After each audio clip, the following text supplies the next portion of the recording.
So guys, if you ended up watching my 2 previous Vlogmas videos, yeah, I had to like scratch those. They just were not doing what I wanted to do. So if this is your first video, welcome to Vlogmas. Guys, Vlogmas, I don't even have the words. What am I trying to say?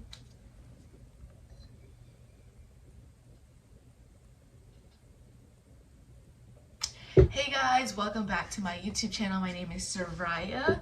For those of you who do not know me, I make videos about me getting ready to go to medical school, being a medical assistant, getting ready to take the MCAT, and taking my post-bac classes. So if you're interested in any of that footage, then I suggest you keep watching. Today's video, what I wanted to do is share with you guys my pre-med story. So in my last video that I posted, I talked about why I hate being a medical assistant, and in that medical assistant video I gave you like a brief background as to like why I wanted to medical assist and like that whole entire journey, so you should definitely go check out that video. But a lot of people reached out to me from that video actually asking me like how I became interested in being a pre-med student, and so I kind of just wanted to share that story because a lot of people think that my videos are just about medical assistant content and that I'm just like a full-time medical assistant, and that's just not the case at all. I'm actually pre-med. It's just medical assisting is something I'm doing right now, but that's really temporary for me, and I don't plan on, being a medical assistant forever. So I just kind of want to introduce you guys a little bit more to the pre-med lifestyle, and yeah, just be open, honest, and transparent about, my journey. So without further ado, let's get right into the video. My pre-med story is kind of like all over the place. Like I don't have like this smooth, linear kind of just, story of how I became pre-med, and things got more rocky in like recent years versus when it really started. So for me, being pre-med began when I was in 5th grade. I used to live in Colorado up until 4th grade. I moved when I was 9 years old to Maryland, and then I went to 5th grade in a completely different elementary school. So when I went to that elementary school, it was a very big culture shock dynamic, and yeah, I don't know if this is relevant, but when I was in Colorado, it was mostly white people where I lived, and then when I moved to Maryland, that's when I moved to a predominantly black area. I had no conception of race whatsoever at that age. Like that wasn't really something I talked about at that age growing up, or my parents didn't really, talk to me about it at that like time. And so then when I went to elementary school, I remember like a kid was like calling me white, and like I was the only white kid in school, and I'm not white at all. I am actually black, and I have 2 black parents. And so imagine, like, that was just such a unique, awkward experience for me to get bullied by, for my race by my own people. And at the time I had like no understanding of race at that time. So really it was kind of like a colorism dynamic where I was like the only light-skinned girl in my class at that time. And I don't mean that in any kind of rude way or whatsoever. That's just the reality of what happened. I literally got bullied for being light-skinned, and it was just awkward for me. And so I've always been super awkward and never liked conflict, and back then I never had conflict with friends when I lived in Colorado or any kind of drama. I was always shy and awkward back in school then, but I just never was faced with actual like bullying. And so I really clung onto my like schoolwork, and so that's what I did. I just really focused on school, and succeeding and getting A's brought me a lot of satisfaction. And then one day my teacher at the time, she shared with me, hey, you like seem really good at science, like you just seem like really good at it. I want you to join this this program that we have called Science Bowl. So Science Bowl was just a competition at this elementary school where you compete against other elementary schools on TV on various science topics. And yeah, that's what I did in 5th grade. And it was so fun to me. Like, I actually really enjoyed science at that age. I really learned, like, enjoyed everything. I enjoyed studying for that competition. By the way, we lost, but that's a whole other story. Really enjoyed it. And one of my favorite things that happened in that moment was we got to like watch some kind of heart surgery on a TV. It was relevant to like one of the questions we were studying, and all of the other people I was competing with, they were like super squeamish at blood, didn't really want to watch it, and I was the only one who was actually watching this heart surgery.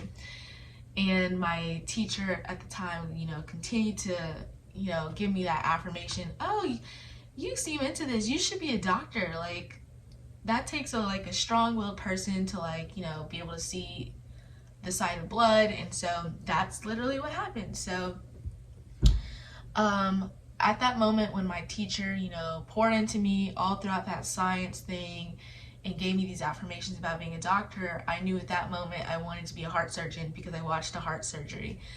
And so that's what I ran with from 5th grade all the way through high school. Middle school, I like went home on the computer, began to research. I knew all about medical school, residency, college, fellowship, you name it. Like, I knew like about it. I told my family I wanted to be a doctor from that moment on, and they like encouraged me. They were super happy that I wanted this, and they were like just trying to push me to go into it. My grandfather at one point said he wanted me to do a report on heart surgery and like what they do, and I did like a whole PowerPoint presentation for him, and he was just like super proud about it. And yeah, so like I did really well all throughout middle school, got straight A's, and I did really well all throughout high school and got straight A's, and each science class just made me more interested in it. I really liked biology, and I really wanted to get into anatomy and physiology.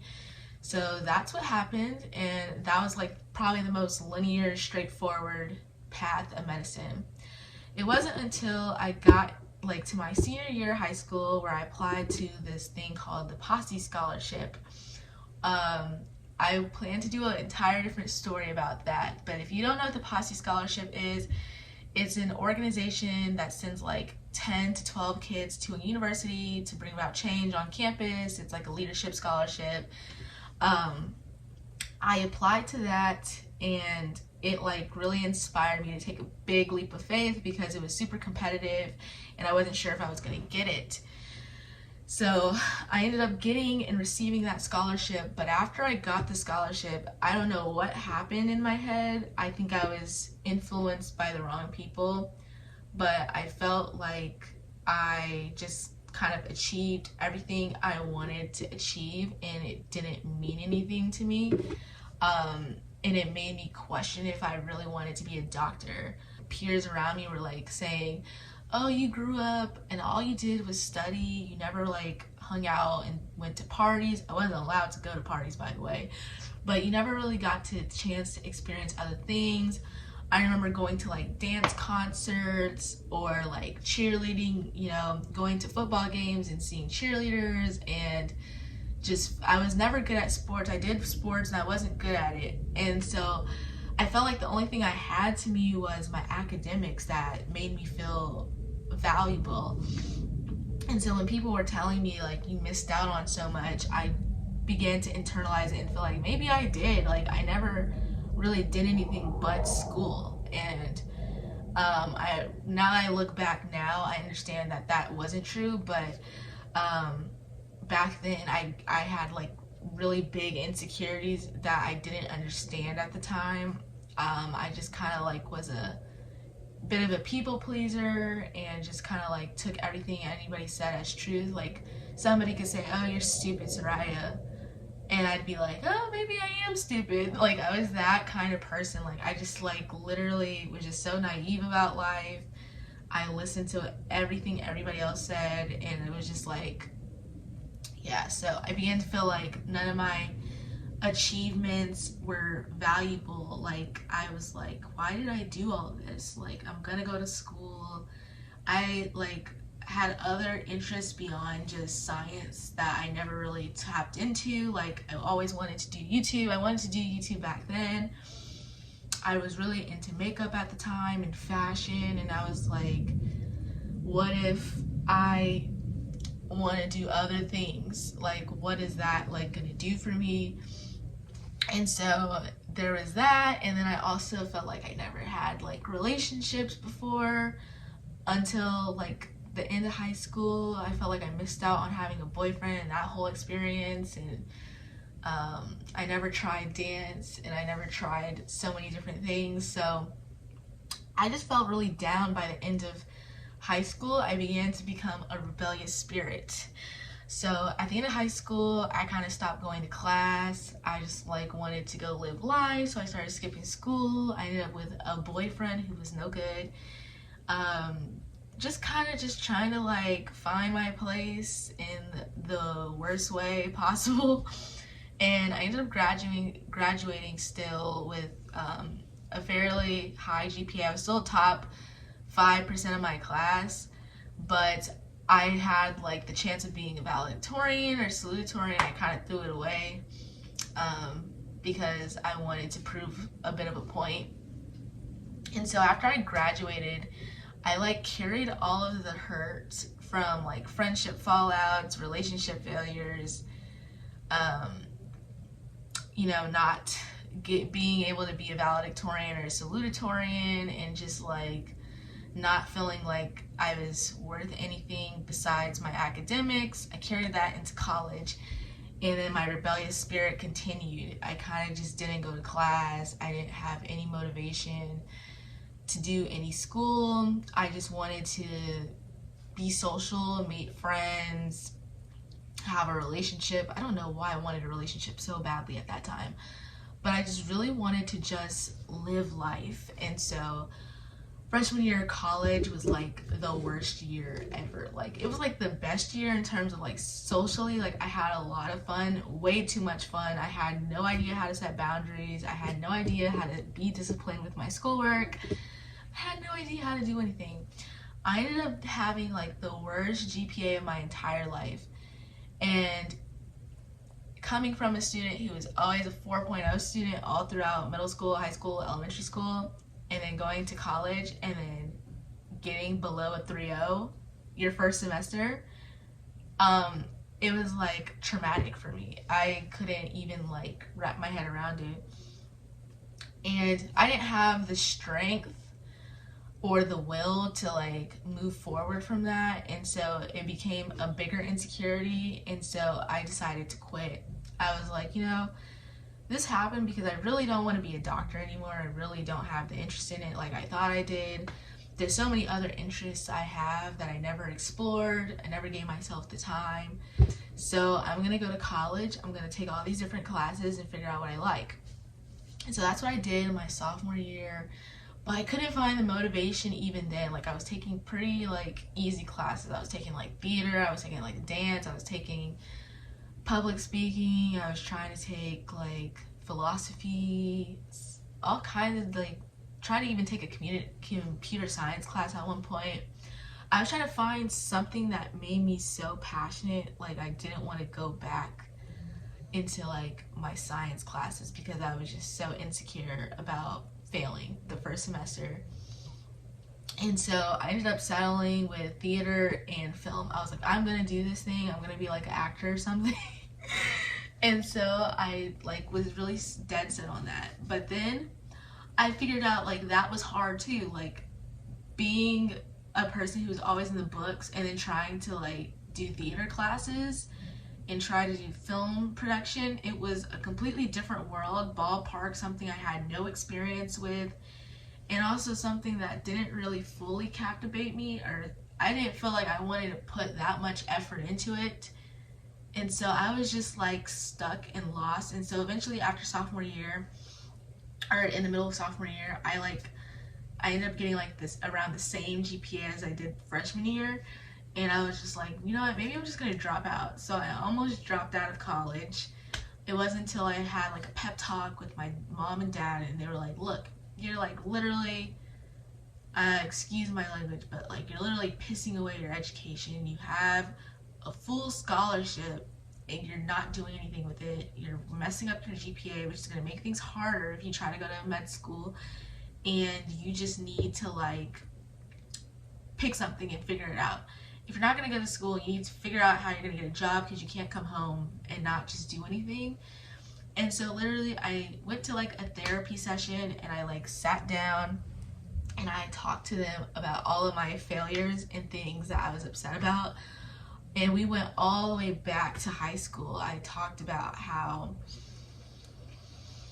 I felt like I was worth nothing beyond my education. I felt like I wasn't good at anything, and I felt like I had all these other interests I wasn't good at. And so then I ended up coming to the revelation of, Seriah, what did you originally want to do? What were you confident in? What made you happy? What made you feel fulfilled? And what else do you want to do now? And what I ended up realizing was I always wanted to go to school and be a biology major in biology. I wanted to go to med school, and I wanted to have YouTube. Those were the only 3 things I've ever wanted. And so I talked to the therapist, and the therapist said, okay, so I understand you're saying like all these things from the past are hurting you and kind of haunting you, but today's a new day, and how can you move forward? And it made me think of Christ and Jesus, and like how each and every new day you have is a new opportunity and a new chance, like a second chance. And so from that day on, at the end of sophomore year, I said, you know what, I don't know how I'm going to do this, but I'm going to be pre-med. I'm going to go to med school, and I'm just going to try. Even though I felt like I couldn't do it, and I felt like I was so far behind because I would now be non-traditional and I was not sure what to do. So I went to my advisor. I told her I was going to major in biology, even though I only had 1 biology class at the time, and I needed to be pre-med, and I wanted to go to med school. The advisor, she didn't really discourage me, but she was just like, I'm gonna let you know now, like, you're not gonna make it as a biology major. It's like too late. I mean, you can do it, but it's gonna be extremely hard, because at this point, if you become a biology major, you have to take all of your science classes at the same time. And she was trying to say, was there any other major I was interested in so I can just finish the major and then, you know, take my pre-med classes after school, or, you know, take the pre-med classes along with that major. And really, for the first 2 years, like, I didn't really build on a major. I was trying to do theater, so I kind of could have finished the theater major, but I just didn't really want to. And so looking back now, I didn't understand that you didn't have to be a biology major to be pre-med. And if I were to do it all over again, I would have like really took my time and like thought about what I wanted to major in and did that, and then did my pre-med classes on the side. But I didn't have that thinking. I just was set on biology.